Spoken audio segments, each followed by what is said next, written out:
You've probably heard people say, history is boring, but trust me, that's not true at all. If you watch this video all the way to the end, you might never look at history the same way again. Today, we're diving into some of the strangest and most mysterious events ever recorded, the kind of stories that will seriously blow your mind. Number 1. Friends. This story takes us to 18th century France, and to a man people called the biggest miser of his time. His name was Monsieur Fosque. The exact name varies in different versions, but the character remains the same. He was a farmer by profession, yet he owned plenty of land and had no shortage of gold and silver. He was obsessed with money. He paid his workers as little as possible, made them work as much as he could, and constantly feared that the government might seize his wealth. He never married. He lived alone, and most of all, he trusted no one. Then one day, he suddenly disappeared. People assumed he had run off. The authorities searched, but found nothing. Since he had no heirs, the government eventually took possession of his house and sold it a few years later. Now here's where the real twist begins. When the new owner moved in with his family, they discovered a hidden cellar while cleaning the house. Inside the cellar was another room, and its door was incredibly strong, as if it had been built to guard a treasure. After a lot of effort, they finally broke it open. What they found inside was shocking. The room was filled with gold and money, but lying there too was a skeleton, and it belonged to none other than the miser himself. As it turned out, he had designed the cellar door to open only from the outside, not from within. One day, he went down to check on his treasure. The door shut behind him, and he was trapped inside. No one to hear him, no one to look for him. The very fortune he had isolated himself to protect became the place where he died, alone, from hunger and thirst. The lesson is simple. Money can stay safe in a vault, but if it isolates you from the world, that same vault can turn into a tomb. Number 2. Friends. Most Titanic stories are about bravery and sacrifice, but this one is a little different and a little complicated. On that night in 1912, as the Titanic was sinking, 2 small boys, about 2 and 4 years old, were placed into a lifeboat. On board, they had been traveling with a man who claimed to be their father. In the final moments, what did he do? He made sure both boys got into a lifeboat, and he stayed behind on the ship. That man went down with the Titanic. When the boys arrived in New York, newspapers called them the Titanic Orphans. Their photos were published so relatives could identify them. A few days later, a woman came forward. The boys were actually Michelle and Edmond Navratil, and she was their mother. That's when the full truth came out. The man on the ship wasn't just their father. He was Michel Navratil Sr., who had taken the children without their mother's permission after a separation. In other words, he had effectively abducted them and fled with them to America. But on that final night, he had a choice. He could have tried to save himself. Instead, he made sure his sons were safe and accepted his own fate. So what was he? A kidnapper? Yes. Did he act like a father in the end? It certainly seems that way. The Titanic reminds us that people aren't simply good or bad. Sometimes the same person who made a terrible mistake can still make a selfless choice when it matters most. Number 3. Friends. This is the story of a Roman emperor who got the throne at a very young age, but never really gained the wisdom to handle it. His name was Elagabalus. The year was 218 AD. His age? Just 14. At only 14, he became emperor of Rome. But the moment he took power, he started making decisions so strange that the entire empire was left shaking its head. Elagabalus became infamous for his bizarre and unpredictable behavior. He seemed to enjoy shock value more than statesmanship. Ancient historians describe him as someone who loved drama, controversy, and humiliating the Roman elite. One of the most famous stories? During a lavish banquet, he allegedly released venomous snakes among his guests. Panic broke out.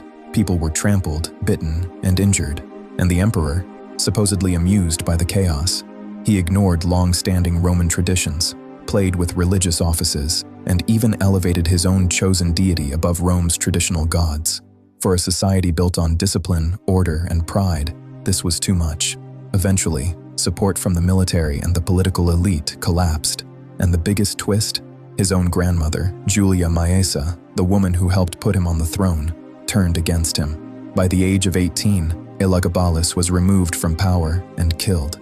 History remembers him as a cautionary tale. Getting power might be easy.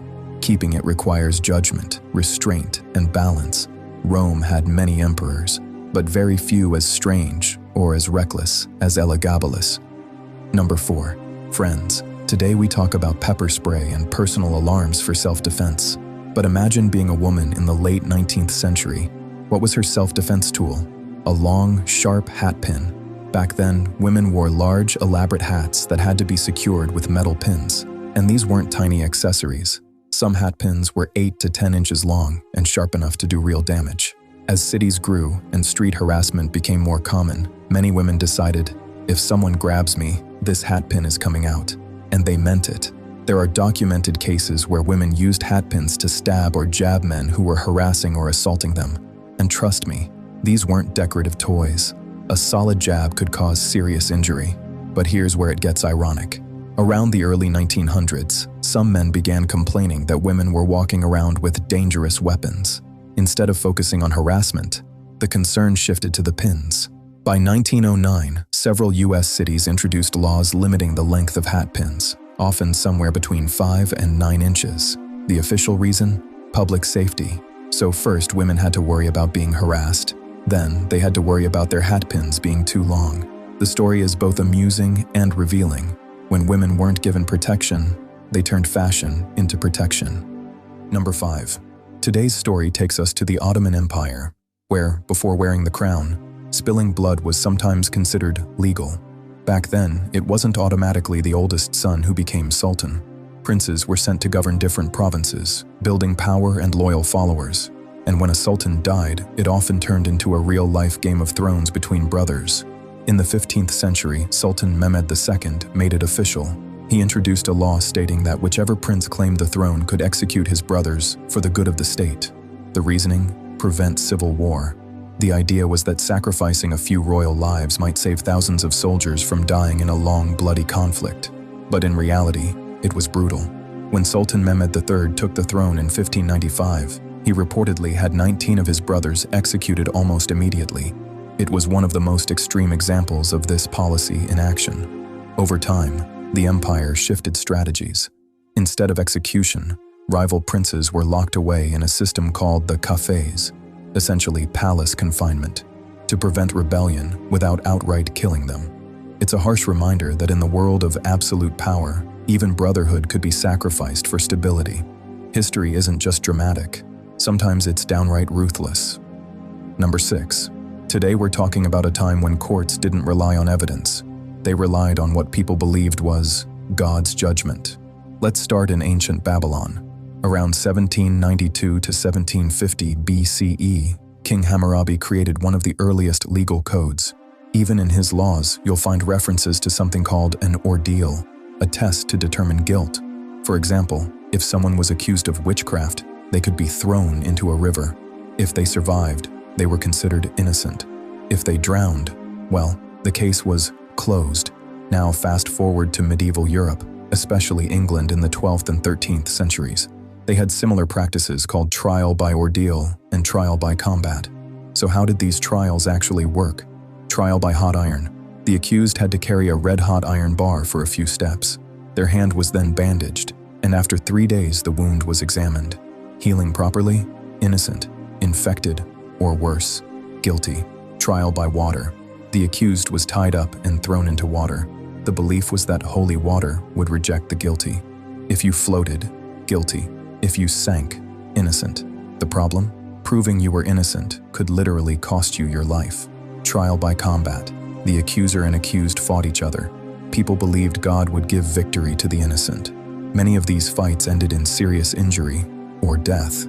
Everything began to change in 1215, when the church withdrew support for these so-called divine tests.